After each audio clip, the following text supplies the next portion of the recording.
waaw sëñ Modou ñu ngi ziar nakay tey léegi xoolal soo ko bëggee def boo bañee voix yi wala yeneen yi di ñëw ci sa bibliothèque da ngay ñëw da ngay dem ci WhatsApp boo demee ci WhatsApp gis nga ko nga dem ci kaw ci tres puntos ci kaw ci configuration bi nga dem ajustes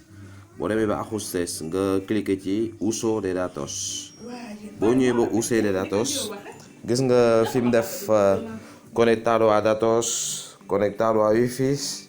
en itinerarios de datos maanaam da ngay cliquer ci benn bu ci nekk nga décrocher casillas yi bu dee wifi la tamit nga décrocher li nga bëggul mu ñëw ci sa bibliothèque automatiquement bu dee musica ngay cliquer man comme que dama ko bëggul ma dama ko kitaar bu la neexee aussi bu fekkente ne itinéraire nga cliquer ci ba ci yàgg daal di crochet kii boo bëggee mu dem boo bëggul mu dem nag décrocher yëpp dégg nga noonu ngay def waaw noonu la daal moom compliqué wul boo paree nga remarque ko di nga seetlu ne maanaam